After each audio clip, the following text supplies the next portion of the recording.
Hello and welcome. I'm Lucy Newcomb, your host today, and this is Staying Global While Staying Home. I'm also the CEO of the Newcomb Global Group, an international management consulting firm specializing in global business from the inside out. You've joined us today on our new series, as I mentioned, Staying Global While Staying Home, and I'm so honored today to have guest Bruno Herrmann joining us to talk about, in specific, how businesses are negotiating the pandemic in Europe, particularly as it relates to digital business solutions for European customers. And of course, Bruno has a worldwide perspective, so we'll be learning a lot in a short period of time. Welcome, Bruno. Thanks, Lucy. Glad to be here. Thank you. Before we go on, let me just tell you a little bit about Bruno, who is Brussels-based and very kindly with us on a Friday evening. So appreciate that, Bruno. You're welcome. Pleasure. Bruno has decades of experience managing globalization programs worldwide, as I mentioned. Most recently, he has had a very large role at Nielsen, creating their content delivery programs, product localization, the whole gamut. So in addition to that, he began his career on numerous other occasions, and then also before Nielsen culminated at HP doing similar work. So we are very fortunate to have someone here who understands not only how technology works, but how it can be applied for everyone's better interest. He has been named one of 50 most influential people in the world on localization, and I am so grateful that among the many benefits I had of joining the Brand to Global advisory team for the advisory board, I had the chance to meet and work with Bruno. I'm sure that we're going to learn a lot from you today. That's my purpose. Thanks, Lucy. So let's get started with a couple of questions. As you know, the focus of our conversation today is how the pandemic is affecting customers, particularly in Europe. And, you know, I think Europe has so many challenges already with Brexit happening, with negative interest rates and a couple of other things. It's quite impressive, the resilience we're seeing in some areas. And I wonder if you'd like to talk about how customers are navigating, in particular with digital solutions, as I mentioned. Thanks, Bruno. Well, yeah, of course, it's a huge topic. So I think I can start by saying that, like in every part of the world, COVID-19 has changed and is still changing the life of people. Before talking about customers, I would like to talk about the people themselves and how they work, how they are, what they are doing, which is quite different from 5-6 months ago. And I think that this change is really impacting a number of areas, a number of industries in different ways, of course, sometimes in a very positive way. And I will talk about that specifically when it comes to digital related industries, but also in a less positive way, because of course some industries are deeply affected by that when it comes to travel or when it comes to hospitality, just to name but a few. So what I would say is that indeed it's one more challenge in addition to many other challenges that were already there before COVID and which are still there. What I would say is that you know, when we say that COVID has changed the life of people, this is really impacting all parts of their life. Of course, the life as people themselves, but also the life as professionals. And in terms of business and digital business in particular, the impact on digital has been summarized very well, actually, by a number of people when they said that COVID-19 is actually a catalyst of digital transformation now in Europe. And it's very true, because in Europe, probably, you know, a number of markets and a number of industries needed some sort of catalyst to go faster and to do better in terms of in terms of digital transformation. So now, of course, with people, you know, working at home, eating at home, purchasing from home, so they do actually everything from home now, except when they have to walk the dog, when they have to walk the dog, or when they have to go outside for a good reason. Many people spend a lot of time now at home or in a certain place more than ever. And this is truly an accelerator for digital businesses and also for businesses that are not digital yet, because they know now that they have to go and they have to speed up their presence and their effectiveness in terms of digital business. And well, you can see that even in small businesses, for instance, across Europe now, people couldn't go out and couldn't go to restaurants for weeks and months. And actually, as a result of that, many people wanted to still get their food out of their favorite restaurants. And they could do that because a number of restaurants, so small businesses by nature, were able actually to implement a digital presence and to make it accessible and to make it actionable for people to order food. And I'm not talking specifically about some well-known, food delivery services, but I'm really talking about local services.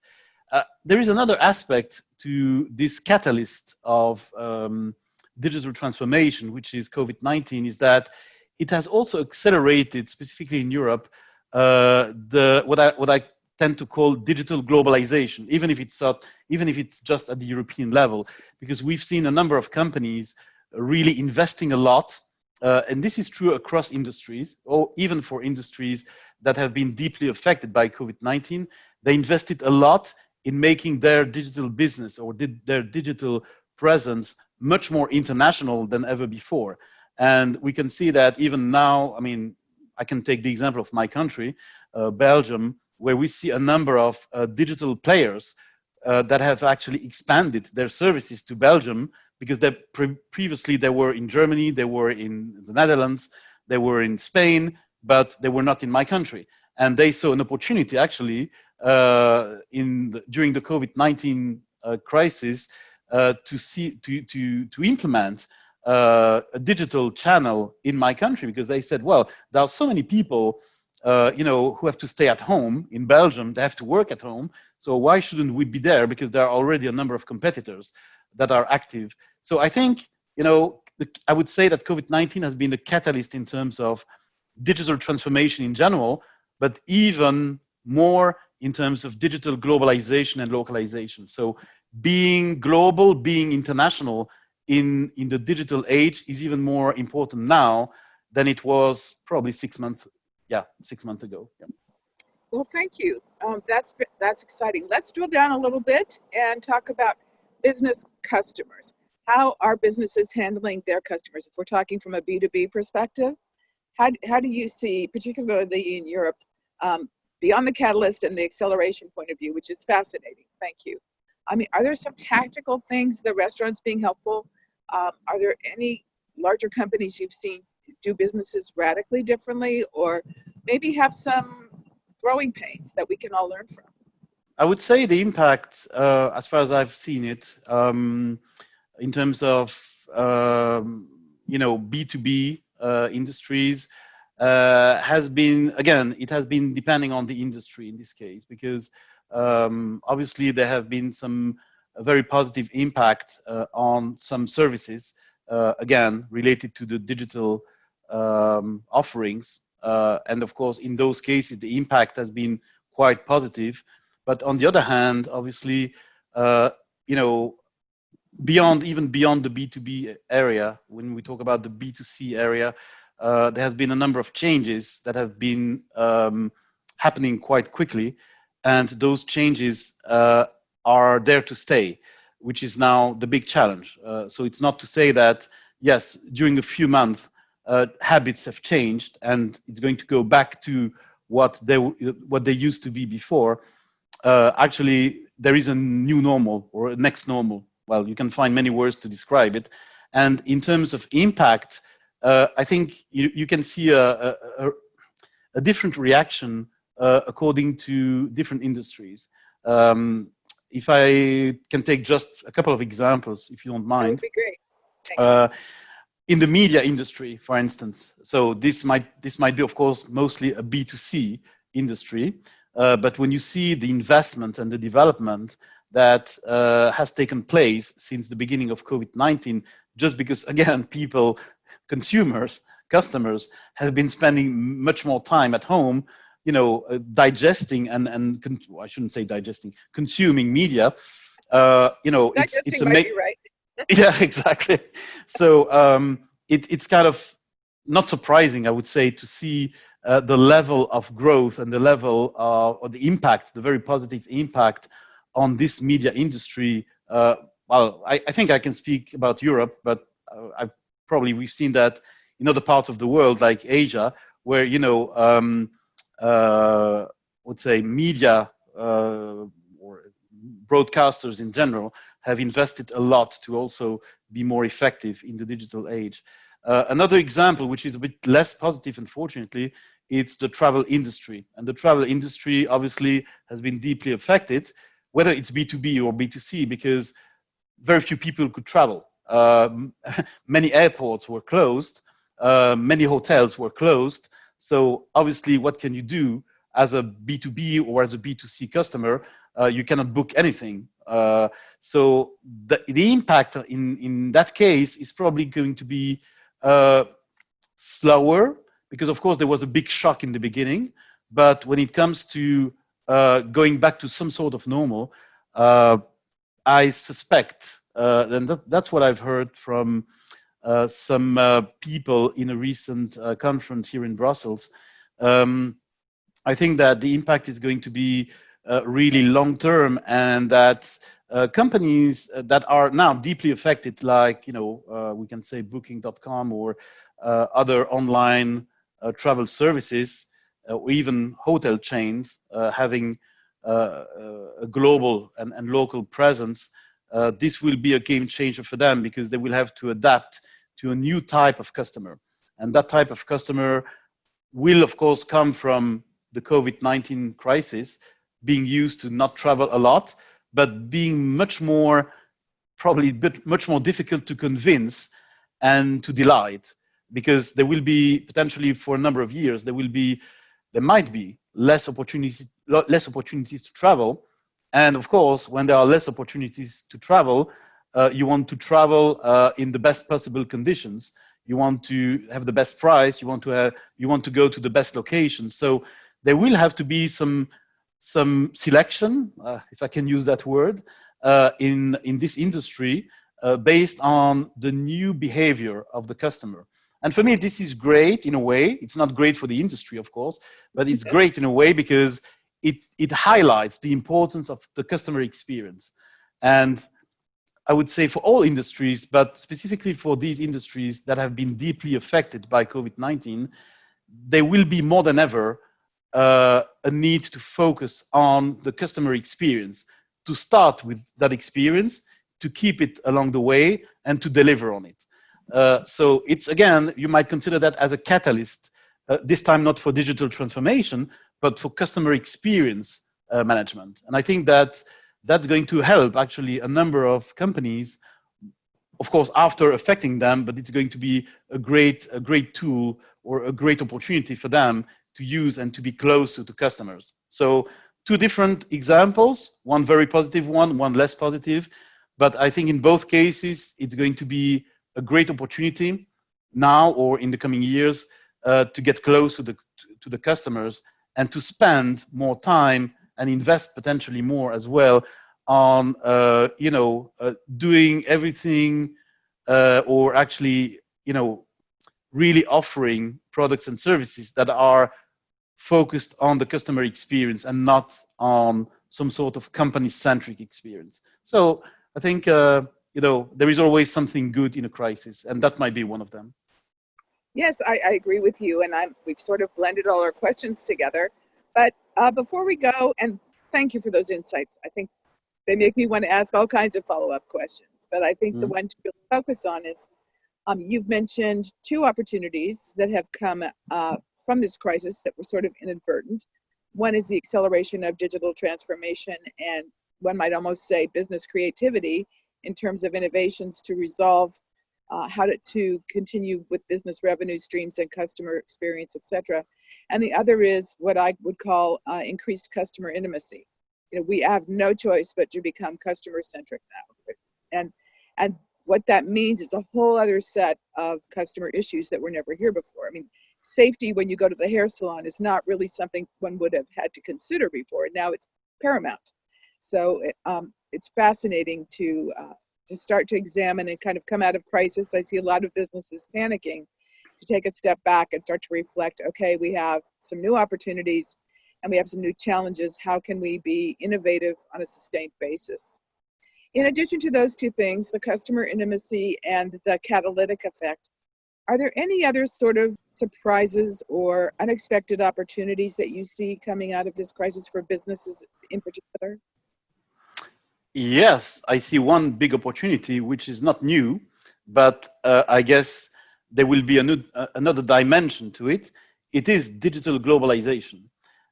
Digital globalization, I would define it, of course, as how to really be not only present globally, digitally, but also how to do business across borders digitally.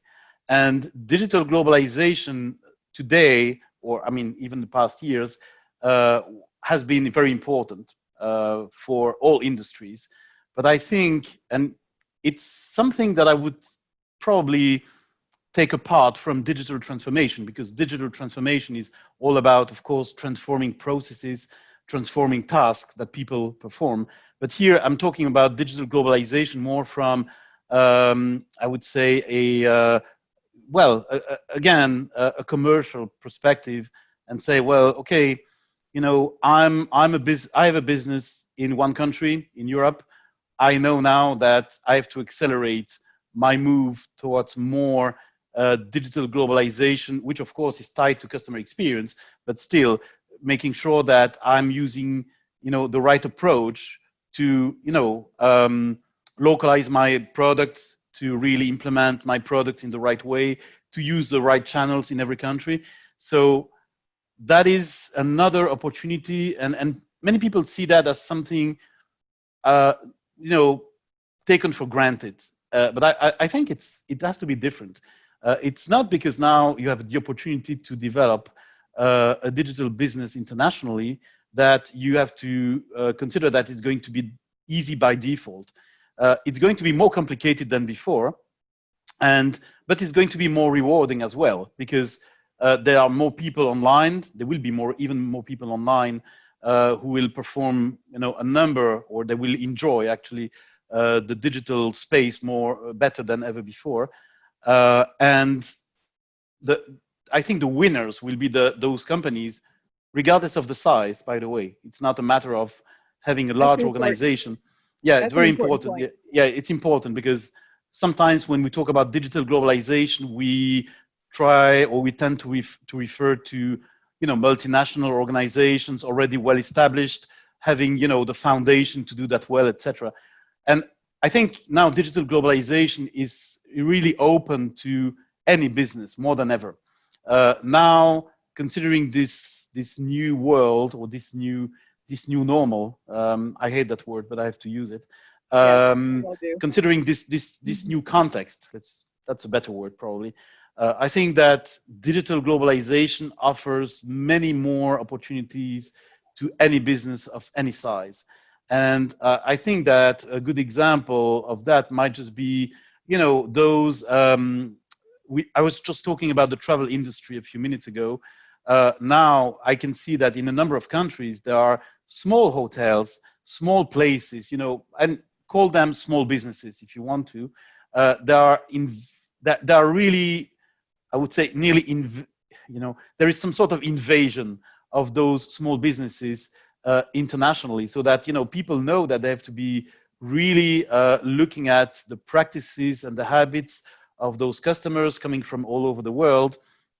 Because before, of course, there were probably a number of big hotel chains, localizing their offerings for Chinese customers, for instance, visiting Paris in France, so that they could feel, of course, not only in France, but they could feel comfortable being, being delighted as Chinese customers. But I think now it's much more than it's much more than that. It's not only the Chinese customers or the American customers. I mean, now it's going to be even the customer coming from the city next door, and Right. or the country next door. And this is also digital globalization. Globalization doesn't mean specifically from one end of the world to the other end of the world. It might just be in one region or even in one country, because it's making your offer truly global. And for that, I think companies will have to look at something that they've been doing for probably decades now is, working and managing their customer personas, and Wonderful. they have to change that, and this is really something that will be a good, if I had to if I had to give an advice to any business, is that make sure that you create the personas that you need for your customers, and consider the changes that have affected their life, and that will continue to affect their lives in the You know, future. that makes so much sense, Bruno. It seems like we're going to have you back to talk about customer personas, in particular with the framework of digital globalization and how that overlay impacts customer personas, and whether in fact we are going to develop a couple of new customer personas as a result of your discovery of this digital globalization. Thank you so much for your comments today. It's really exciting to contemplate even just a few of your points, let alone all of them. So thank you. If you are this robust and incisive at 8 p.m. at night, heaven only help us at 10 a.m. So thank you very much for all those wonderful insights. Please Thanks, join us Lucy. again. You are so welcome. Please join us again next month. We record on the third Friday of each month and welcome your suggestions. Again, this is Lucy Newcomb with the Newcomb Global Group, and we specialize in go-to-market globally and global leadership development globally. So excited to be able to talk with leaders like Bruno every month about how our world is changing, how businesses can navigate. And Bruno, your digital globalization solution just seems like a really compelling and propelling avenue to pursue. As you can see on the following slide, we have contact information here for either of us, and the recording of this is obviously already posted. So thank you very much. Bye-bye for now, and stay Thank safe you. and healthy. Bye, Bruno. Thank Thanks you. a million. Thanks, Lucy. Thanks a lot.